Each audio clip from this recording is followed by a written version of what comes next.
Zan. What you doing? Oh, you know how everybody's getting all butthurt over topics of gender and sexuality? Yeah. Yeah, and how they often use the Bible as justification for why it's blasphemous or something like that. Sure. Yeah, well, I'm trying to look through the Bible to see if I can find any, profound meanings to it, but this thing reads like stereo instructions, so I can't make heads or tails of it. I mean, you could always just go to the source. I mean, we haven't seen... No, don't say his name! Here! What obviously stupid person summoned the mighty Chibi? But where the hell are you going? You're on your own, stupid. Coward! So, Jeeves, where you been? The mighty Chibi was exploring the deep depths of space on the Boobo Voyager before I was rudely summoned. Yeah, that's kind of on Bridget over there.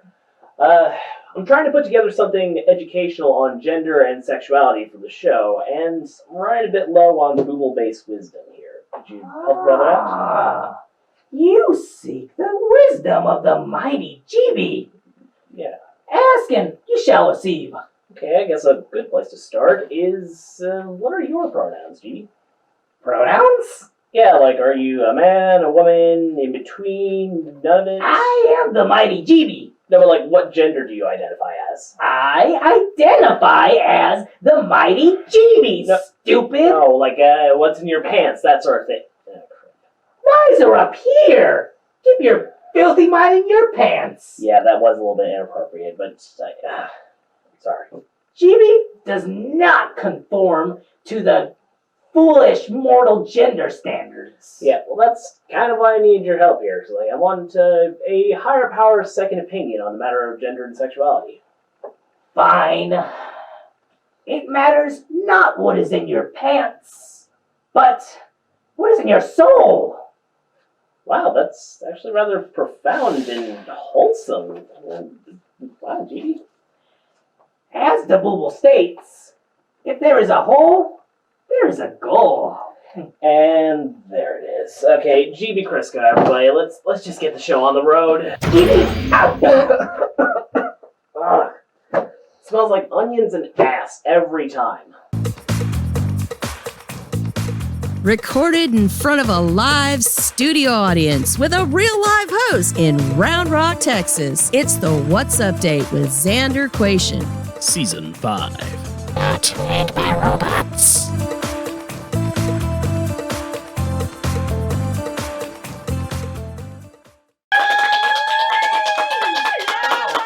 Welcome to the What's Update. I'm Xander IMDb. Here's what happened.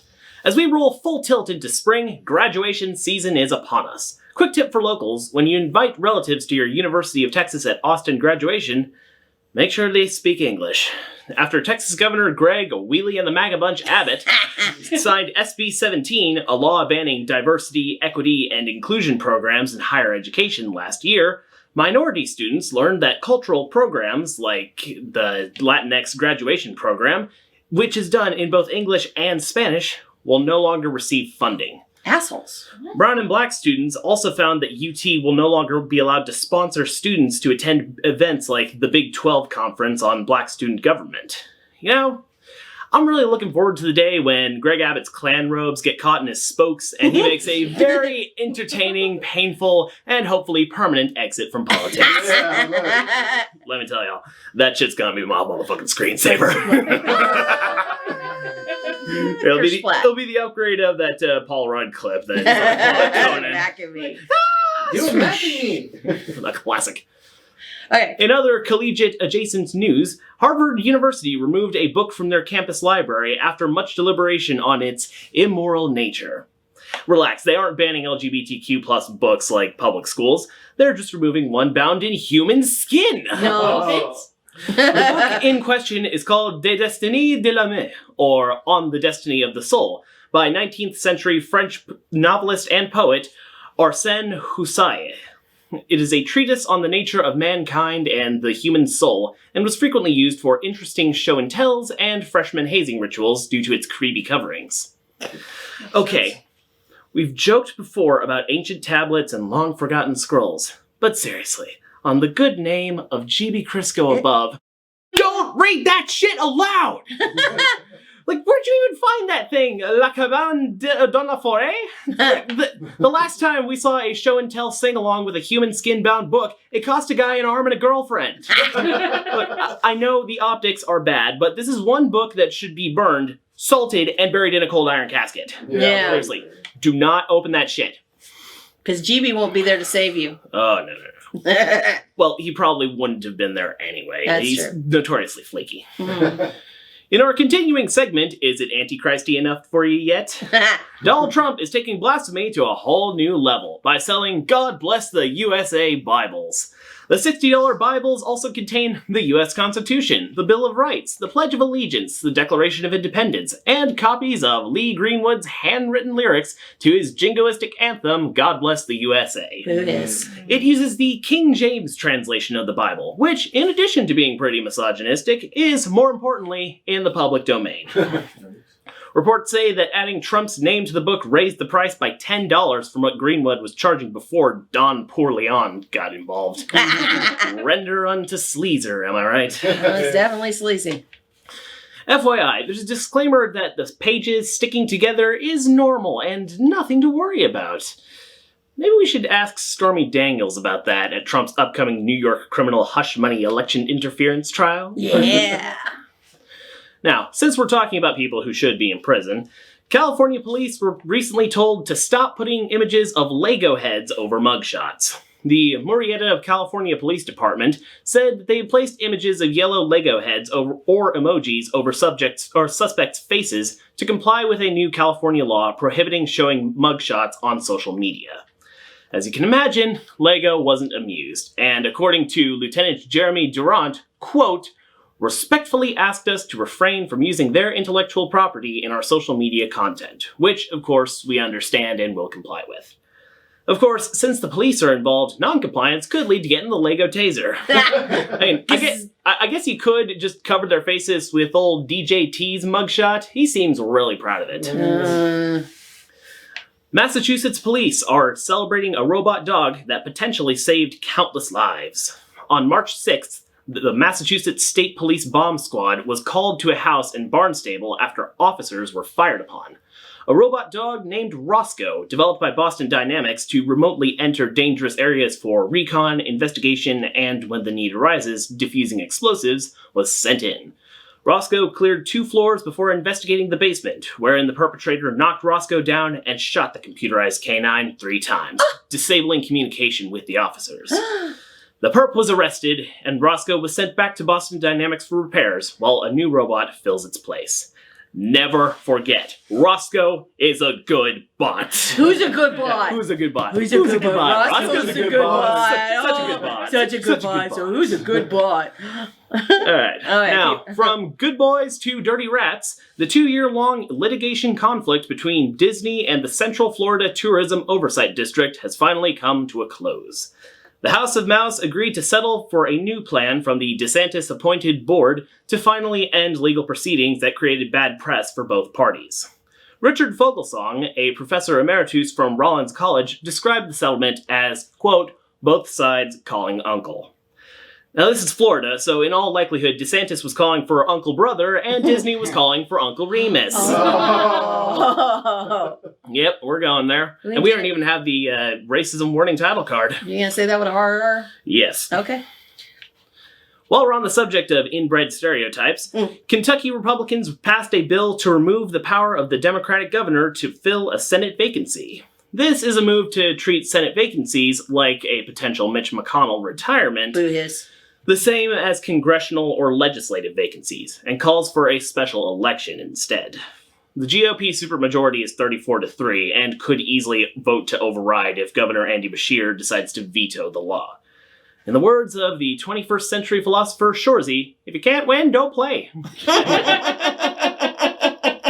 Texas Attorney General and verified pumpkin eater Ken Paxton made a deal to pay restitution to end the securities fraud investigation that has dogged the squishy-eyed sociopath for almost a decade.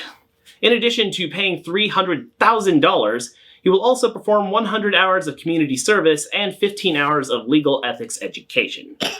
Paxton was due to go to felony trial in less than 3 weeks on charges that could have landed him in prison, however.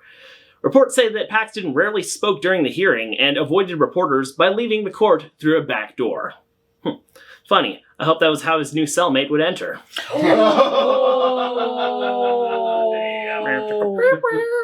That's cold, man. Alright, stick around. We'll be right back. Yeah!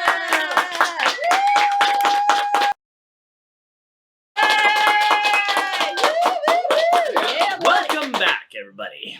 Now, I don't know if y'all have heard the news coming out of Washington, D.C. recently, but it's time to break out the champagne and party poppers because TikTok is dead! Yes! The crown jewel of cringe culture rendered completely kaput by the cold constriction of Congress. We finally did it, boys! The Zoomer mecca is gone for good. Except it's never that simple. It never is. This whole story about a TikTok ban has some major implications for the tech landscape, social media platforms, and freedom of speech. So, hear me out. Now, don't get me wrong, I dislike TikTok as much as the next non-middle schooler.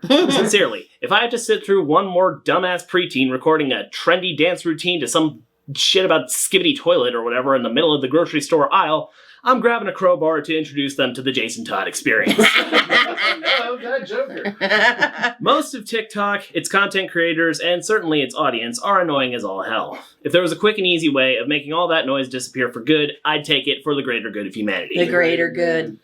Thank you. This brings us to Congress. On March 13th, the House of Representatives proposed and passed a bill that would offer ByteDance, the company behind TikTok, 2 choices. Find a buyer for the app, or completely remove it from all app stores. This is specifically due to concerns that the Chinese government could use the app to spy on American users, push anti-US propaganda, and interfere in US elections. This has some merit and is a legitimate reason for concern. In 2022, ByteDance admitted that former employees used that platform to spy on American users, specifically journalists who had written stories critical of the company. Furthermore, last year, a former ByteDance executive admitted to giving the Chinese government a super user credential, which it used to spy on Hong Kong protesters back in 2018. In both cases, there was no direct evidence of the Chinese government using TikTok to specifically spy on American users on the platform. Unspecifically. Which brings us to today. After a few other attempts that didn't get the necessary support, the House passed a bill to remove TikTok from all app development platforms, unless ByteDance sold off the company to a new buyer. This bill was proposed on the grounds of national security, but has implications beyond that which are particularly concerning. Now, I would be happy to dance on TikTok's grave the same way their fan base dances in the middle of Target, but a ban like this has some serious First Amendment infringement implications. Love it or hate it, TikTok is still a social media platform where people can post their thoughts, musings, and makeup tutorials, all exercising their right to freedom of speech. If this bill passes through the Senate and Uncle Joe signs it into law, it creates a stone-cold legal precedent. Weaponized legal precedents are dangerous when drafted vaguely enough. If a social media platform can be banned based on alleged national security issues, it's a slippery slope to bad actors deciding what else constitutes a threat to national security. Suppose Republicans notice that Twitter or Reddit has a mostly left-leaning user base. It doesn't take much to spin public opinion about security concerns when it involves something they don't like. With enough public support, any platform that badmouths government institutions could be considered a threat, and this legal precedent could spell their doom. Outside of the legal ramifications, there's also the issue of which companies could even afford to buy TikTok in the first place if it's forced onto the market. The platform is likely worth multiple billions of dollars, so only large tech companies like Google or Amazon could likely afford the purchase. This raises some concerns about antitrust laws and possible tech monopolies, which is a whole other can of worms. Luckily, it doesn't look like it'll come to this. Legal experts say that this bill likely won't get beyond the House, as shutting down a social media platform in the name of national security would require proving it as a genuine threat. Without proof of imminent danger, suspending First Amendment rights is dead on arrival. Even if the ban does get implemented, it would quickly be challenged in the courts. However, with the current lineup in the Supreme Court, it's anybody's guess how things would shake out. So, yes, TikTok is one of the most annoying platforms of the social media era. But if it's gonna die, it shouldn't be like this. Let it go the way of MySpace and slowly crumble to dust as better things arise. Or have it rise from the ashes as a platform full of proper weirdos like whatever the hell Tumblr has become these days. Stick around, we'll be right back. Yeah!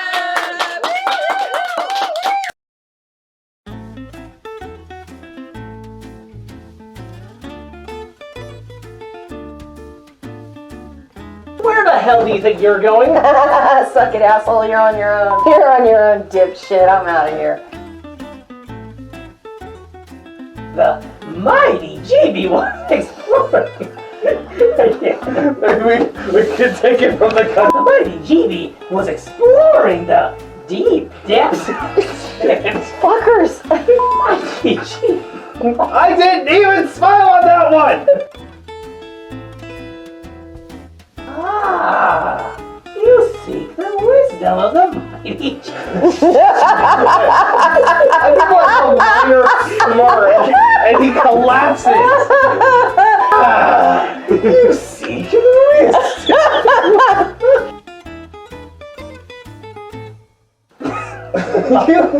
You started! Oh hey, thanks for joining us for another episode. As long as our small but dedicated coterie of regular viewers keep watching, we'll keep cranking these out. Do us a solid by liking, sharing, and subscribing, and as always, it is what it is.